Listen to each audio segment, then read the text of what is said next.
Iglesia amada, me siento en casa, estoy en casa. Saluda a tu hermano que tienes al lado y dile, qué bien te ves hoy. Pero, ¿por qué escogiste ese lado? Ahora dile al del otro lado, porque se enojó. Qué bien te ves hoy.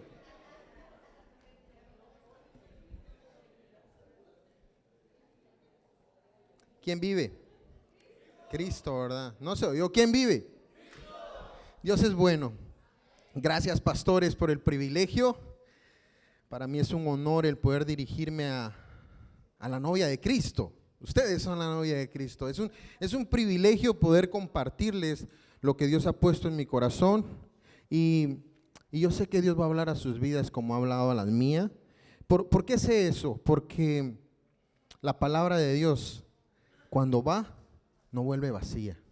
Y nuestra pastora nos enseña, ¿verdad?, que hay ciertos porcentajes que se quedan en la memoria, pero el porcentaje que se queda en la tuya no es el mismo que se queda en la tuya. Entonces la palabra está haciendo su trabajo a donde quiera que va. El lema de la iglesia, en la palabra con la que nos estamos moviendo este año, es familias consagradas, ¿verdad? Y yo quiero hablarte de vidas consagradas, porque una familia, para poder estar consagrada, primeramente tiene que estar sana. Pero si vamos un poquito atrás, una familia, para ser familia, necesita ciertos requisitos.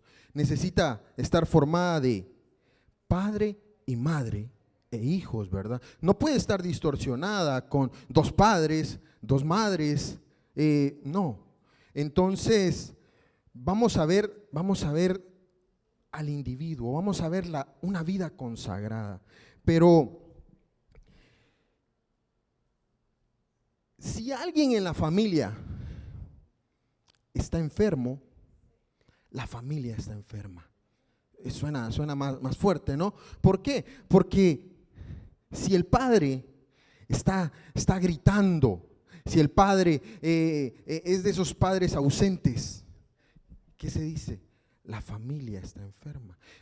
¿Por qué dices eso, Willy? Porque cuando a mí me duele mi pierna, yo entiendo que me duele mi pierna, pero en sí, todo yo estoy enfermo. Entonces, es importante ver al individuo, es importante vernos como seres independientes y por lo tanto vidas consagradas a Dios. Amén.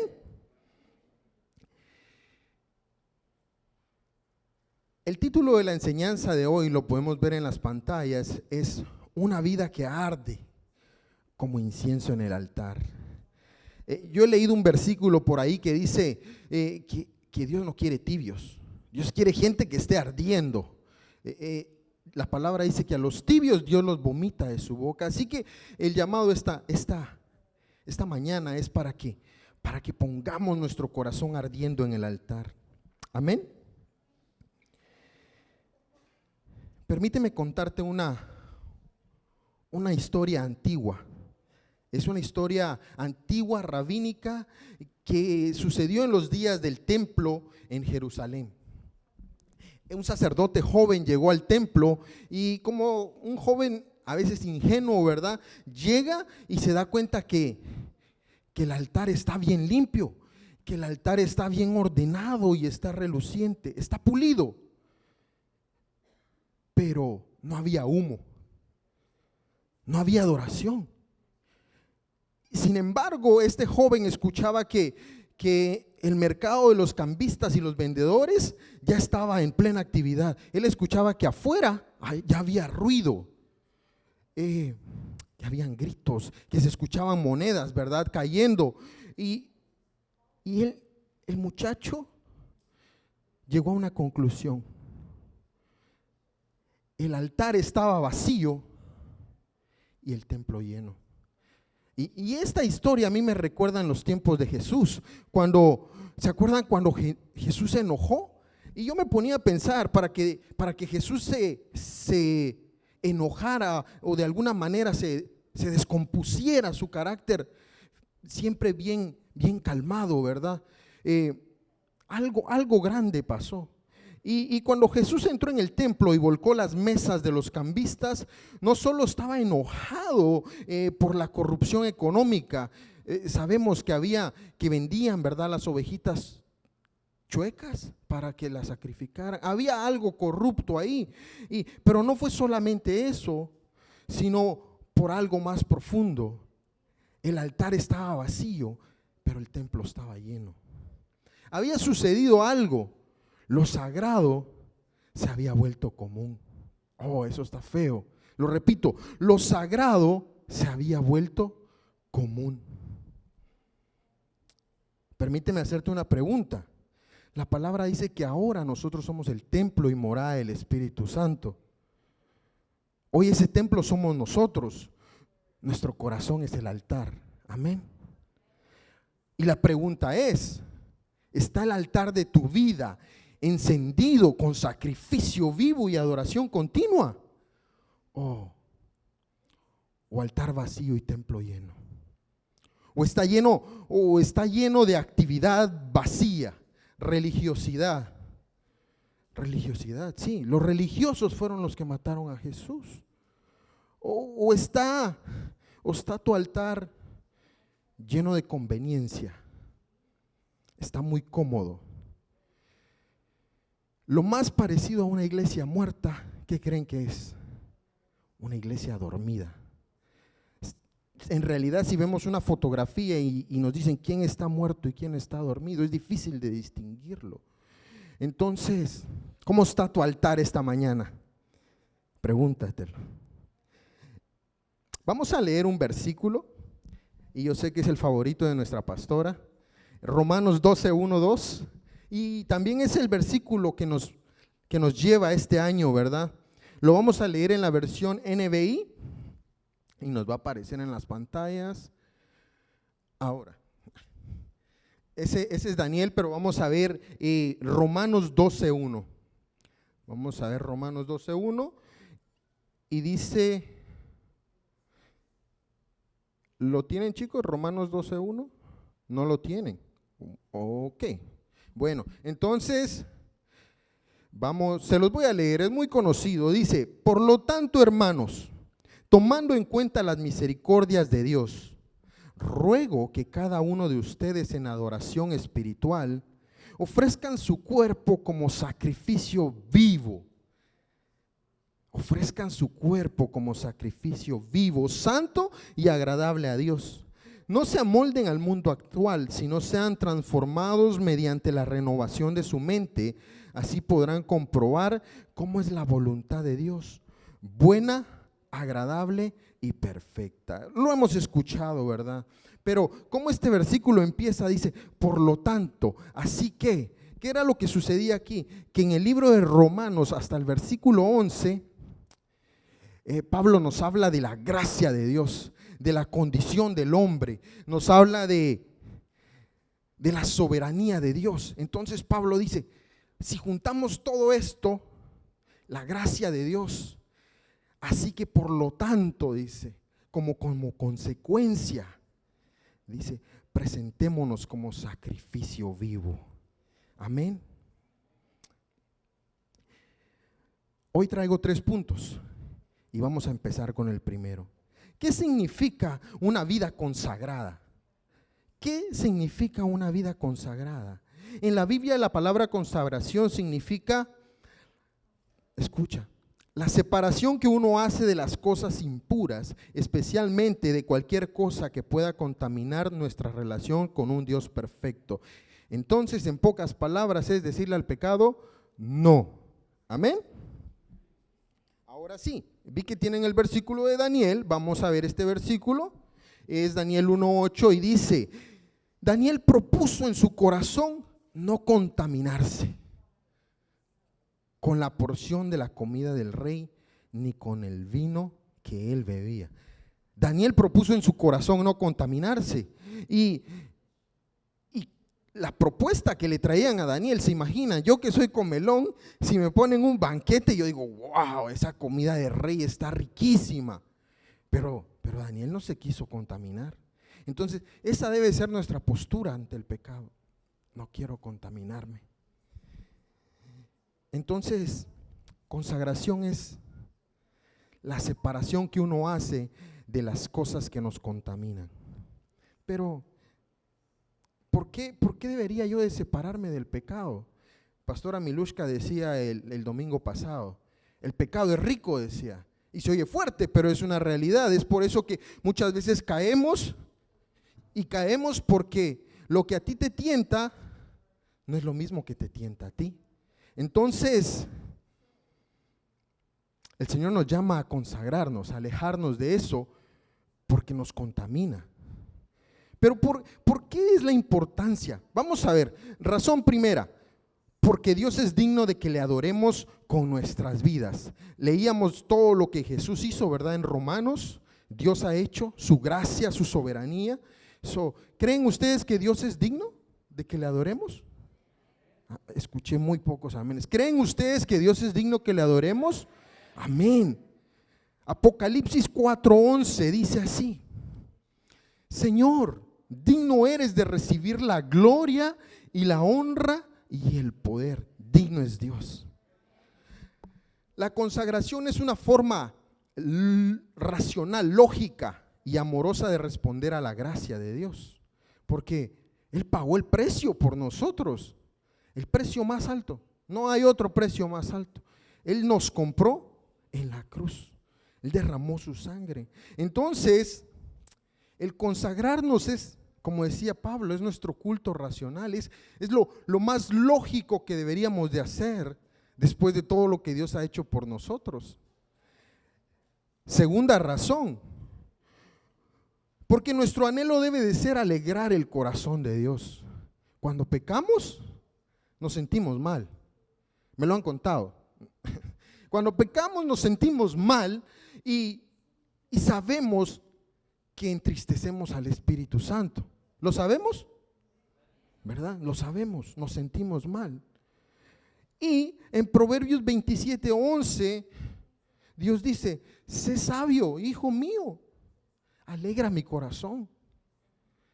Alegra mi corazón. O sea, si yo puedo alegrar el corazón de Dios, es también porque lo puedo entristecer.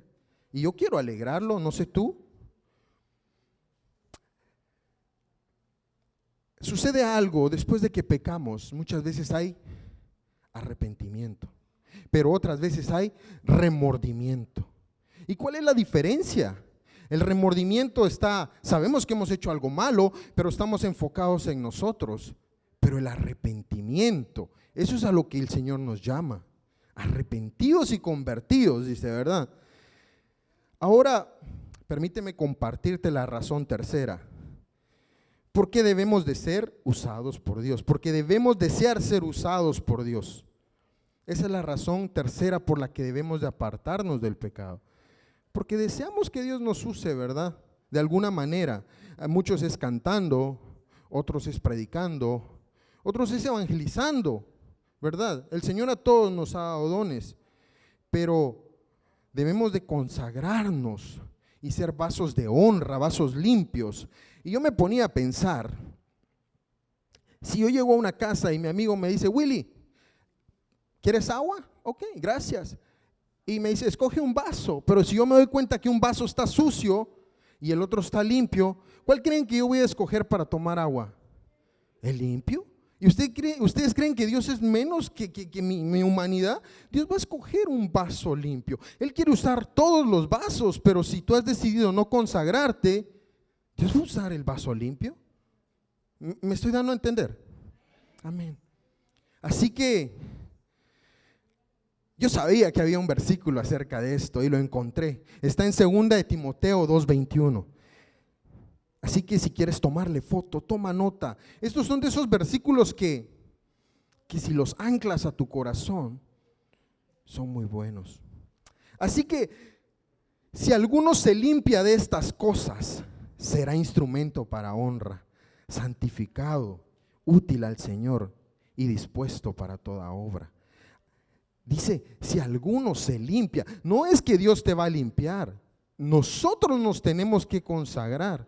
Y esa es la diferencia de santificación y consagración. Dios es el que santifica, Él es el que nos aparta, pero nuestra parte es consagrarnos. Él no nos va a forzar. Él no nos va a forzar a amarlo. La consagración nos hace aptos para que Dios nos use con poder y propósito. Al contrario, una vida tibia. Recuerdan que hablábamos al principio, una vida tibia de pecado es como la kriptonita Superman. ¿Se acuerdan de esa caricatura? Que Superman todo lo podía hacer, pero cuando le ponían la kriptonita enfrente, aunque él tenía un corazón para hacer justicia y ayudar a los pobres, estaba débil porque el pecado lo debilitaba, la kriptonita lo debilitaba. Hacia nosotros. Entonces, cada vez que pecamos, no podemos ir a echar fuera demonios. Que dice, se me va a venir para mí. Entonces, el pecado te debilita, así como a Superman la kriptonita. Me salió en verso y sin esfuerzo. Gloria a Dios.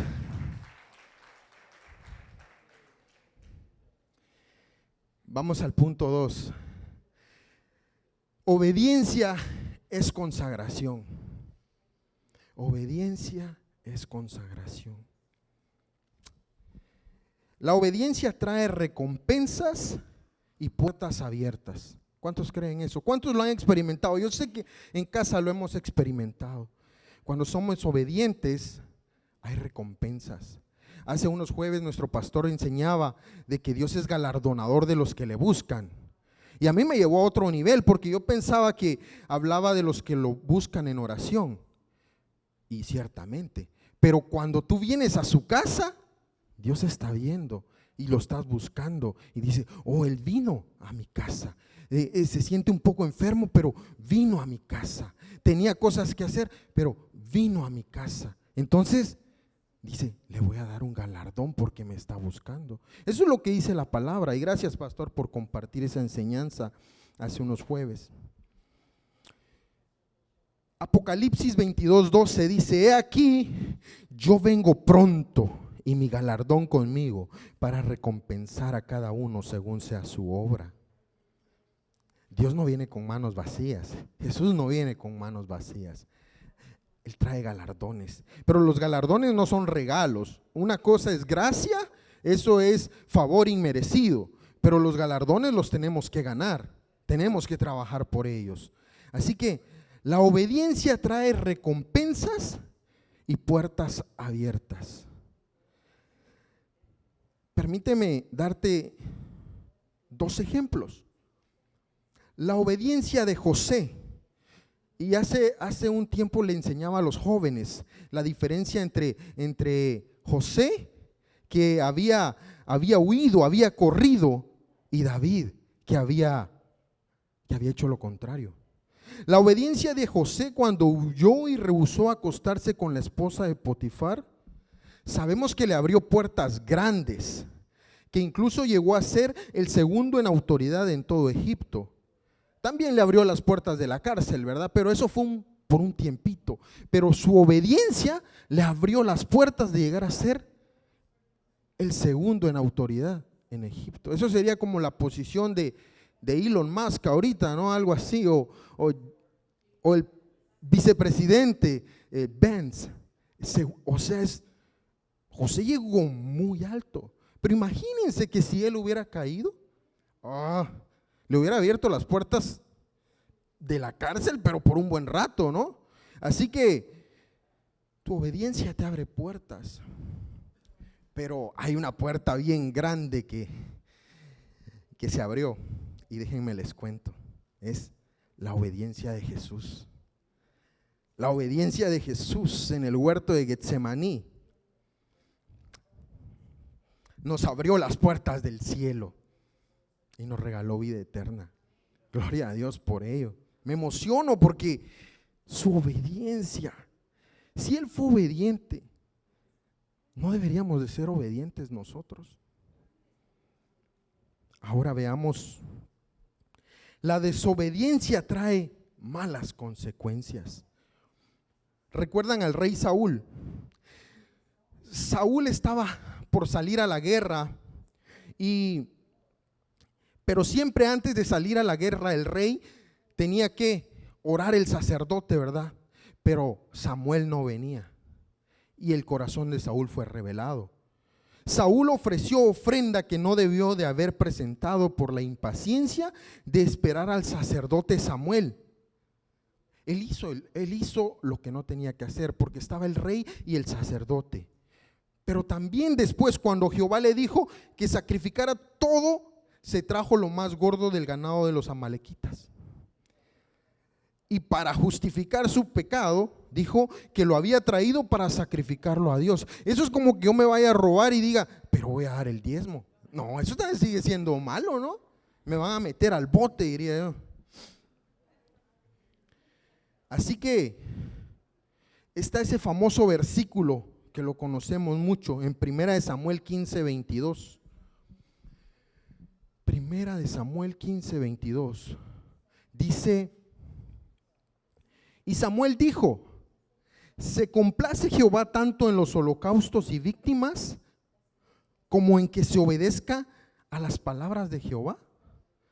Ciertamente el obedecer es mejor que los sacrificios y el prestar atención que la grosura de los carneros. Así que si Dios dice no robarás, yo no sé a quién le está hablando, ¿verdad? Pero no levante la mano, no robarás. No robes, porque si robas no puedes justificar ese pecado, ¿verdad? Así que es mejor obediencia que sacrificio. Y tú dirás, es que Saúl era un rey malo, por eso le fue mal. Pero yo conozco un rey que fue bueno, el rey David, y también vivió consecuencias. Las consecuencias que vivió el rey David a causa de su pecado de adulterio y asesinato, cosa grande, ¿no? Hubieron consecuencias. Dios amaba a David, un salmista. Dice la palabra que tenía su corazón conforme al de Dios, pero cometió un error como muchas veces nosotros lo hemos cometido. ¿Cuáles fueron las consecuencias, Willy? El niño murió, el fruto del pecado de David con Betsabé. El profeta Natán profetizó que la espada no se apartaría de la casa de David. No, es que fue tremendo. Amnón, primogénito de David, abusó de su media hermana Tamar. Tremendo. Absalón vengó la violación de su hermana matando a su hermano Amnón. Esto parece telenovela, ¿no? ¿Y saben qué pasó? Y todo fue porque David quería agarrar algo de aire. Él abrió una ventana que no tenía que haber abierto. Y yo me imagino que David después decía, yo solo quería aire. Pero mira todo lo que le sucedió por estar en el lugar equivocado, abriendo ventanas equivocadas. Y no tengo mi celular, pero a veces abrimos ventanas que no tenemos que abrir. A veces abrimos ventanas que sabemos que tenemos que cerrar porque no nos consagran. ¿Cuántos dicen amén? No le creas al enemigo. Yo lo enseñaba hace un tiempito cuando me dieron la oportunidad de recoger la ofrenda.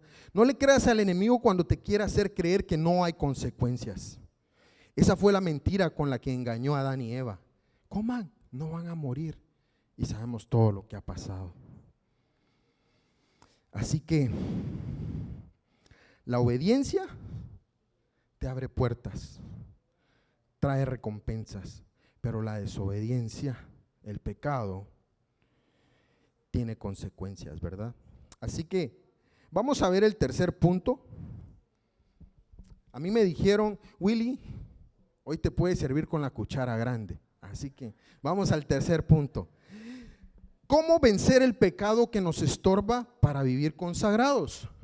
Ya vimos que tenemos que vivir consagrados. ¿Qué significa vivir consagrados? Apartarnos del pecado.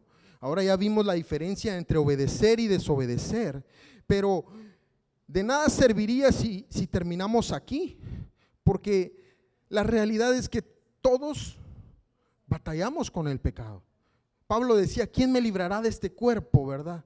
Que queriendo hacer lo bueno hago lo malo. Pablo, que era Pablo, también batallaba, porque era humano. Entonces, ¿cómo vencer el pecado que nos estorba para vivir consagrados? Vamos a leer Colosenses 3:5. Y ahí está la respuesta. ¿Cómo lo hago? Yo quiero vencer el pecado. Y dice Colosenses 3:5: haced morir pues lo terrenal en vosotros: fornicación, impureza, pasiones desordenadas, malos deseos y avaricias, que es idolatría. Willy, ¿cómo lo hago morir? ¿Cómo hago morir el pecado? La respuesta está ahí mismo en ese capítulo. No tengo el tiempo para leerlo todo, pero la respuesta es: buscad y poned la mira en las cosas de arriba. Amén.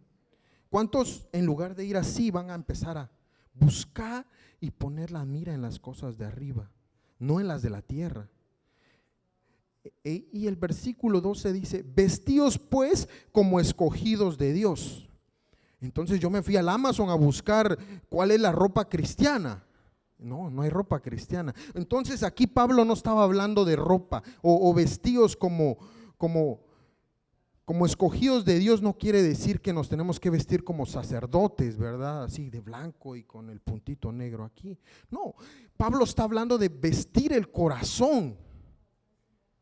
Dice: despojaos del viejo hombre. Era bien literal. Dice: quítatelo y abraza al nuevo. No se refiere a la vestimenta externa. Se refiere, como les decía, a vestir el corazón de misericordia, de bondad, de humildad, de amabilidad y paciencia, pero sobre todo de amor. ¿Cuántos quieren ponerse esa ropa? Y si es esta ropa, yo la quiero extra large, ¿verdad? Mucho amor. Así que hablamos de las malas consecuencias y las recompensas, ¿verdad? ¿Se acuerdan? Si evitamos pecar porque no queremos enfrentar las consecuencias, es sabio, ¿verdad? Yo no quiero cincho de parte de Dios. Yo no quiero que me vaya mal por mi pecado. Y eso es sabio. Ahora, si evitamos pecar porque queremos ser usados por Dios, eso es bueno. Yo quiero que Dios me use, entonces yo voy a dejar el pecado, me voy a consagrar. Eso es bueno. Pero ¿sabes? Esos dos motores se quedan cortos. ¿Por qué? ¿Por qué se quedan cortos? Pregúntenme. El problema de esos dos motores es que el centro soy yo. Yo quiero que Dios me bendiga. Yo no quiero que me vaya mal. Entonces esos dos motores se quedan muy débiles porque la carne te va a pelear. Pero hay un motor que es mayor. Cuando yo ya no soy el centro, hay un motor que es mayor. Y ese es el que nos va a ayudar a vivir vidas consagradas.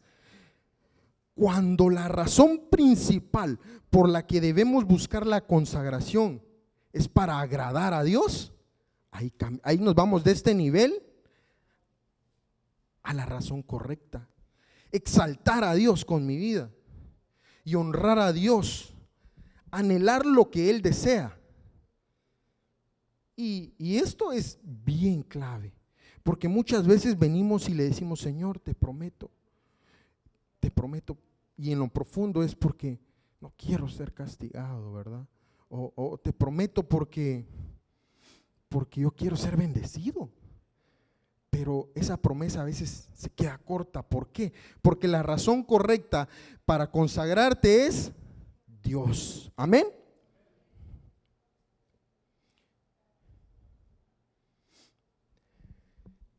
Había alguien que le decía a Dios: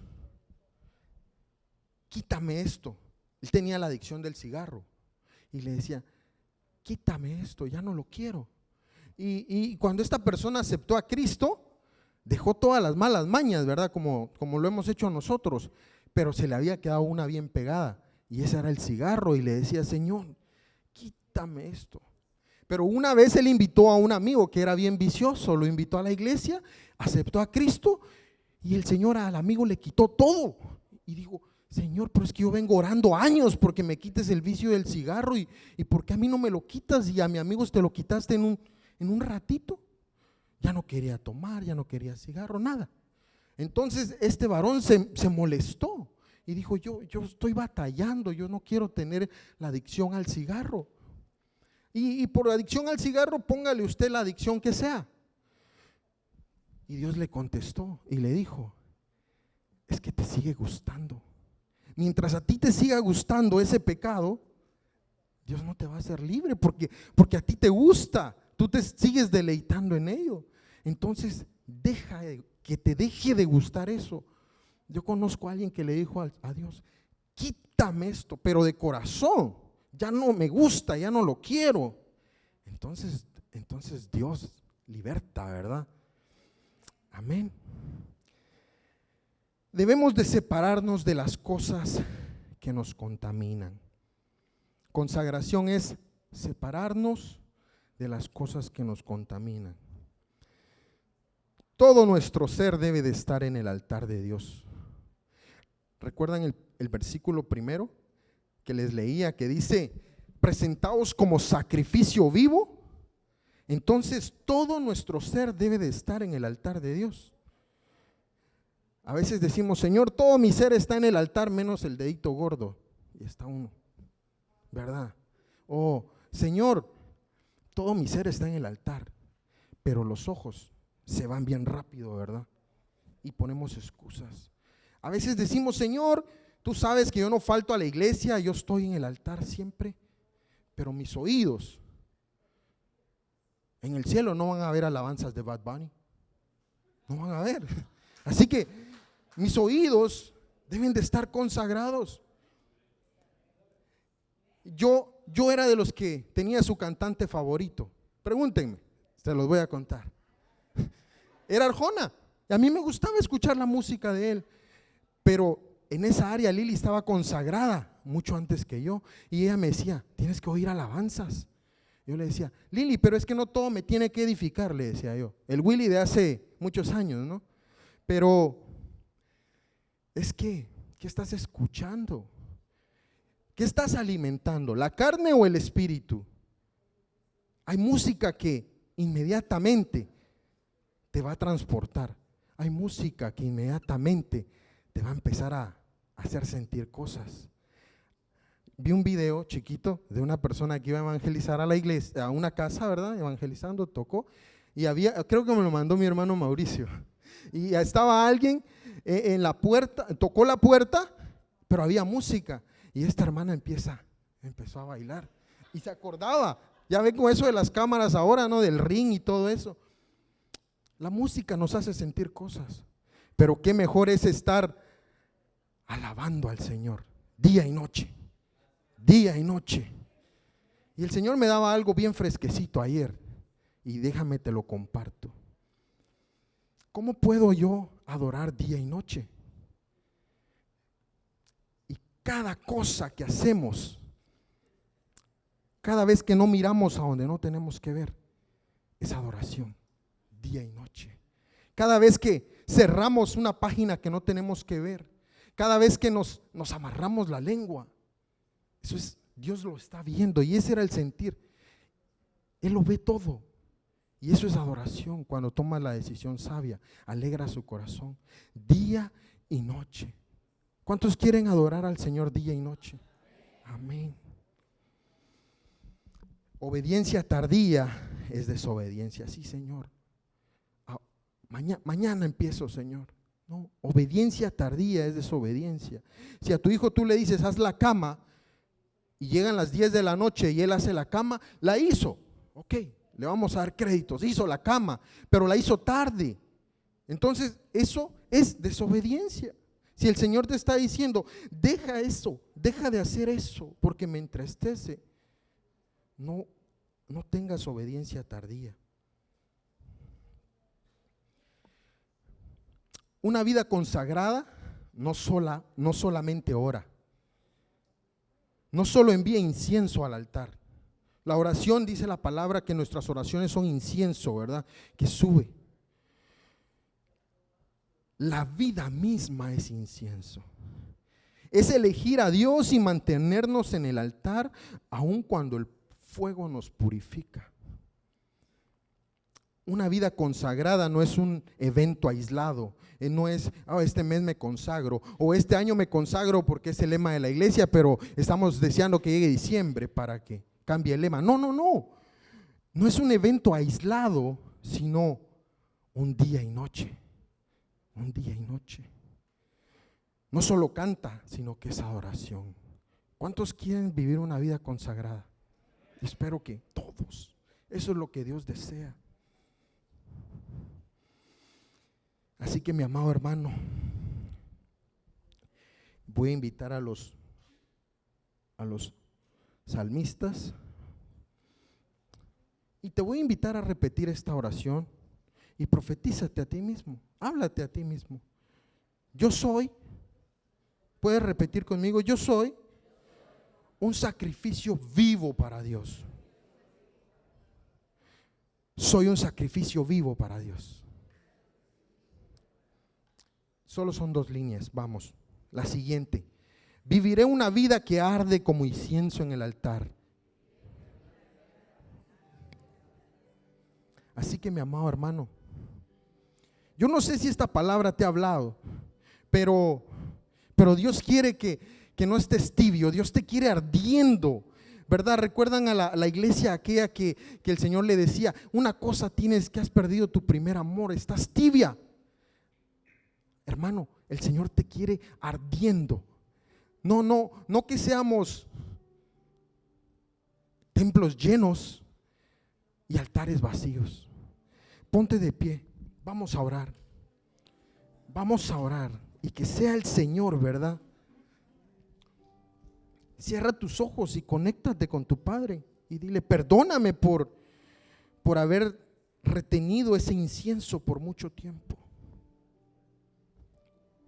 Habla con tu Padre. Gracias, Señor.